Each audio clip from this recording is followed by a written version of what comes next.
You are welcome in the name of the Lord. You are welcome in the name. I welcome every living soul.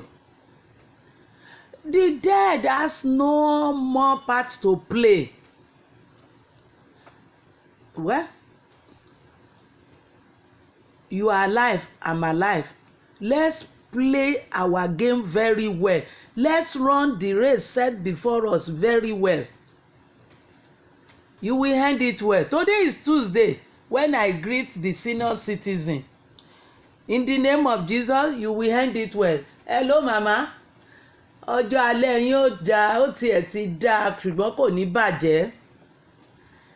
Àwọn kan mọ̀ pé ọjọ́ alẹ́ àwọn ti dáa, mo gbàdúrà lórúkọ Jésù, ìbàjẹ́ ò ní wọnú ẹ̀. Màmá jẹ́ bàjẹ́ bá mi, ìbàjẹ́ ò ní bá yín. Ọ̀rọ̀ ìkáwọ́mọ́rí ìfẹsẹ̀jọlẹ̀ kò ní tọ́ sí yín. Ẹsẹ̀ girigiri ìbànújẹ́ ò ní yẹnu ọ̀nà yín. Ìbòsí irú kí leléyìí kò ní dé bá yín. I pray for all senior citizens, those of you who have laboured and now you feel you can enjoy the fruit of your labour. Calamity will not fall on you in Jesus' name. And as long as you read Psalm 91 and you stay under the shadow of the Almighty, no calamity will fall on you. No calamity. I'm saying it. No calamity in the name of Jesus. Nobody can rewrite what the Lord has already written. And He's not ready to change it.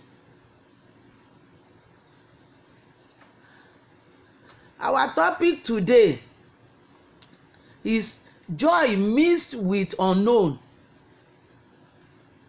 Joy of the Lord. Nehemiah said, "Joy, the Lord, the strength, joy, the joy of the Lord is my strength." But when the joy is mixed with unknown, you are not sure the end. You don't know whether it will change. Whether somebody may promise you to help you, to give you money to start business, but you are still not sure because of the type of person he is, and you are not sure what you will keep praying for that person. May he be alive. Olóore rẹ ò ní kú, olóore mi ò ní kú o, aláàánú mi ò ní kú, jàǹbá ò ní ṣe. As long as your helper is still alive, he will do it, and he still have the power, he will do it. But if anything happen to that your helper, hey, it will affect you. Gbogbo àwọn ọmọ tó jó lóore yín tó ń jẹ́ aláàánú yín lórúkọ Jésù, wọn ò ní kú, ìbàjẹ́ ò ní bá wọn, wọn ò ní jábọ́. Jésù.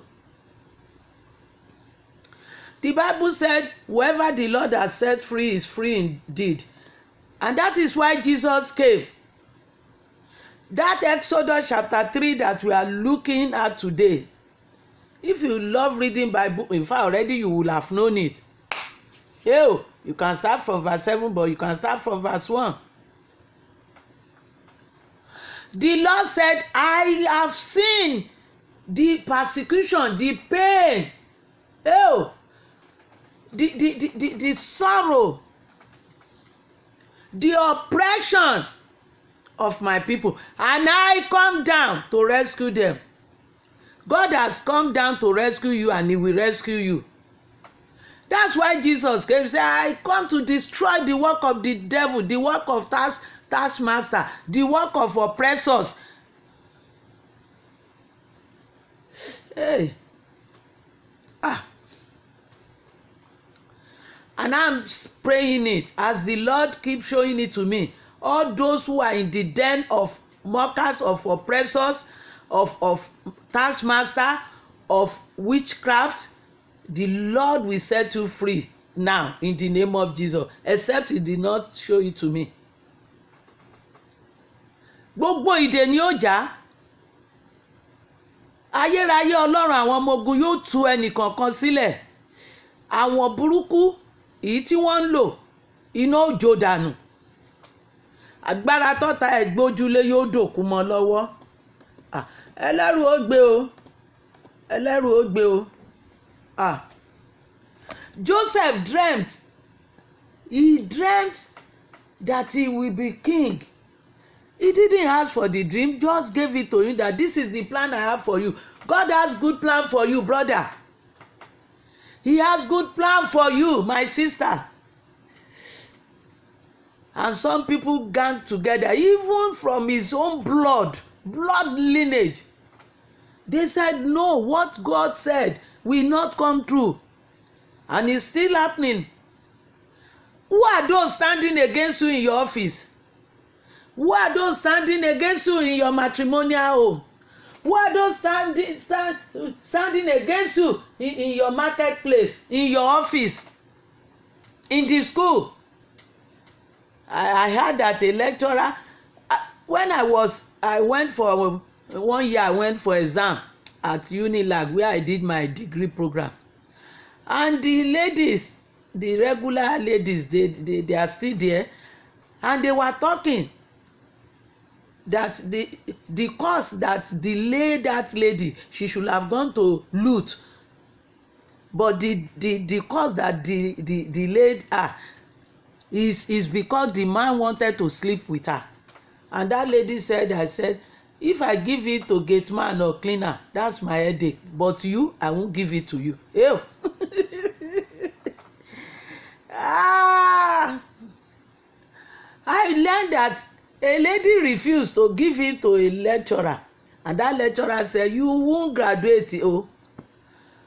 And the lady went to pray. I want you parents to teach your children how to pray, prayer of faith, how to fight good fight of faith. She went to pray and fast, and fortunately for her, maybe the typist made a mistake. That one gave her B. And on the graduation day, they call her name, and majestically, hey, with style, she walked out looking at the lecturer. The lecturer started sweating. Bí ó ṣe rí fún wọn nìyẹn.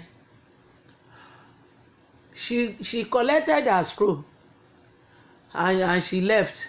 And the lecturer quickly ran to his office and asked for the list, and he found that B was written there, but it was too late. Hallelujah. Oh, how the promises of God will be established for me, for you, the Lord did not show it to us, but I can assure you they are coming through. They are yes and amen. Ìtí àwọn ọmọ yóò ga ju tiwa lọ sẹ́. Ó dá mi lójú ni àwọn ọmọ wa yìí. Àwọn tó yìí ń wọlẹ̀, tó yìí ń falẹ̀ fún, ó kàn rí bẹ́ẹ̀ ni. Lórúkọ Jésù, ọwọ́ ayérayé, ọwọ́ ọ̀tún Ọlọ́run yóò fà wọ́n lọ bí gíga, yóò mú wọn dá àyè wọn. Joseph débẹ̀, màá débẹ̀ ó, màá débẹ̀, màá débi táyé mi ó ti dára, màá débẹ̀, màá dé ààfin mi ó, màá débẹ̀, màá ó sọ̀rọ̀ bí ọba. Wọ́n sọ̀rọ̀ bí ọba, àwọn ọmọ wa yìí. Wọ́n yan bí aláṣẹ. Lórúkọ Jésù, bẹ́ẹ̀ ni yóò rí. Ṣé bó rí bẹ́ẹ̀, ó rí bẹ́ẹ̀, ó rí bẹ́ẹ̀. Ìrètí wa lórí àwọn ọmọ yìí kò ní já sófo. All your hope on your children shall come true. It will not be nullified. It will not be destroyed by the wicked people in the name of Jesus. The blood of Jesus cover all our children wherever they are under the sun. Their tent will be enlarged and larger, greater, higher than our own in the name of Jesus. They will make it. Àfàìlà ọjọ́ ló lè mú kí kógo wọn máa là. Àfàìlà ọjọ́ ló lè mú kógo wọn máa tàn, ògo wọn á tàn o. Let's go and greet the Father. Let's go and greet the Father. Ní fàìsàn ló gbà, ní dàgbé ká. Àwọn ọmọ yẹn náà ní dìbànújẹ́ fún yín. I'm praying it. all senior citizens, the remaining years, you won't use it in hospital. They will not carry you from one hospital to the other in the name of Jesus. You will not become devourer to your family. And all those children that are helping you, that are giving you joy, they too, they will not become devourer. Let's go and greet the Father. Hey, ẹ já lọ dúpẹ́ lọ́wọ́ bàbá yẹn, bàbá dáadáa, olóore wa, òun ló ń tọ́jú wa. He's a promise keeper. I believe he will keep his promise. Hey, I don't doubt it, and I'm encouraging you, don't doubt him. Promise keeper, just tell him you are the promise keeper, and I believe you. I believe you. I trust you. You never fail. You won't fail me. My own cannot be difficult. Hey, thank you, Father. You have carried me. I know from where you have started picking me up. You've brought me to this level. Thank you, Father. Glory. Dúpẹ́ lọ́wọ́ Ọlọ́run. Ìwọ náà wo ibi tó ti mú ọ, wo ibi tó mú ọ dé. Ó sì níbi tó ń mú ọ lọ, níbi tó dáa ni. In Jesus' name, Father, we say thank you. Bàbá o, òṣùbà yín rèé o. Adúpẹ́. Láti inú oyún tẹ́ ti ń gbé wa. You told Jeremiah, from your mother's womb, I have given you name. I've appointed you as my prophet. Oh, and I will carry you. I will carry you to the end. People can fight you, but they won't win. They will not win you. Jeremiah 15. Father, we say thank you. Thank you for your promises that are yes and amen. Thank you for what you are doing. We are seeing your hand. We are seeing your heart. We say thank you. And where we are still expecting, we are still saying thank you, because we know you will do it. You will fulfill your promises. In Jesus' name, amen. Amen and hallelujah. Can we pray? Ẹ jẹ́ gbàdúrà. Àdúrà ló ń gbà, kì í ṣagbára. Ẹ jẹ́ sọ fún bàbá yẹn. Bó bá yẹ kó ti fi nǹkan kan hàn nínú àlá, if the Lord has shown you anything in your dream, repeat it to him. He said, remind me my word. Remind him. If it is in prophecy, in vision, remind him. Amen. Ẹ lè ṣe o, ẹ lè ṣe. Ẹ lè ṣe o. Tell him, Lord, I know you can do it. And another song say, ẹ tún lè ṣe o, jù bẹ́ẹ̀ yẹn lọ lọ́jọ́ òní. You can even increase it. You can do more than what you show me. Agbára ò dínkù. He doesn't change. He was, he is, and forever he will remain. The same thing is power and authority. Ẹ jẹ́ lọ gbàdúrà. Ẹ jẹ́ lọ gbàdúrà. Let us pray in Jesus' name. Father, we know what you have shown us. The dream you have shown us. Your promises in our dream. In the vision you have given to us. Even in the prophecy. Hey, through your servant. We say thank you. We know. And we are reminding you according to your word that we should remind you. Father, fulfill it. Establish it speedily. Speedily, oh Lord, in the name of Jesus. Do it speedily. Time is going. Mockers are mocking us. They are even asking if our Lord still remember us. But we believe, oh Lord, that you will not cast us out. You will not forget us. We are written in your palm. Lord, do it. Àwa mọ̀ pé ti kọrúkọ wa sátẹlẹwọ́ yín, ẹ lè gbàgbé wa. Àwọn ẹlẹ́gàn sọ pé ti gbàgbé, wọ́n lè ṣe mọ́. Ayé ti lérò pé ò ní lè ṣe mọ́. Jésù wá ṣe ìyanu fún wa. Bàbá wá ṣe ìyanu fún wa. Tètè wá ṣe ìyanu fún wa. Táyé ti lérò pé ò tún ní lè ṣe mọ́. Jésù wá ṣe ìyanu fún wa. Bá Ọlọ́run sọ̀rọ̀. Ọlọ́run ṣe kankan. Jésù Olúwa wa. Àmín. Ọlọ́run ó dáhùn àdúrà rẹ̀. Ó ní call on me. Call on me, I will answer you. And I will show you. I will show you mighty thing. Ké pè mí, Jeremiah 33 verse 3. Jeremiah orí 33 ẹsẹ̀ 3. Ké pè mí, èmi yóò dáhùn, ó fohùn ńlá ohun ìjìnlẹ̀ hàn. Ẹ tí rí nǹkan kan. sọ fẹ́ni tó wà lẹ́gbẹ̀ẹ́ ní ẹ̀ tí ì rí nǹkan kan ní ohun tọ́lọ́run fẹ́ ṣe fún mi ẹ̀ tí ì rí nǹkan kan. Your enemy have not seen anything. My enemy have not seen anything because God is working on mighty things right now. Number one, there are some good news that take tears from people's eyes. Tẹ́lómi bá gbọ́ ìròyìn ayọ̀ mi omi á sì máa bọ́ lójú ẹ̀ pé èmi náà èmi tìyá dẹ̀ ti jẹ mí Ọlọ́run ló mà ní mi ti para mi. Lord, you remember me? Thank you. I would have killed myself. They would have killed me. So you spare my life to witness this great thing you are doing. Hallelujah. Unbelievable thing. I'm telling you, in the name of Jesus, it's coming true.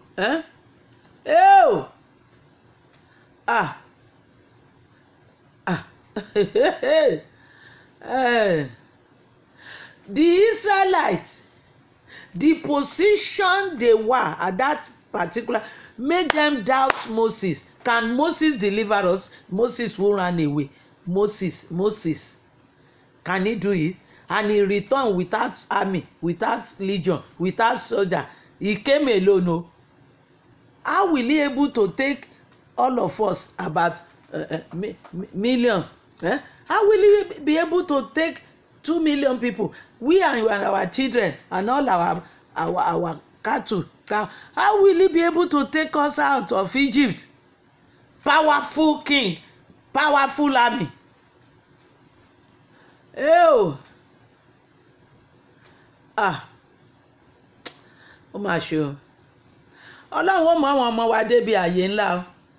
If you are not sure that your children will be lifted up, I want you to change your mouth. That is doubt and it's not good. Keep telling God that I believe in you, Lord. You gave me this child and I know you have good plan for his life according to the Bible. And I'm waiting. Let me witness the successes of my children. Jẹ́ kí n jẹ́ n rí, jẹ́ kí ojú mi ó rí ire àwọn ọmọ mi kí n tó lọ. Gbé wọn sókè lójú mi. Praise God. Number 2, fear and joy. If you mix the two together, they don't go together. They don't. They bring doubt. Ọlọ́run ràn wá lọ́wọ́. Ẹ má jà bẹ̀rù. Ẹ̀rù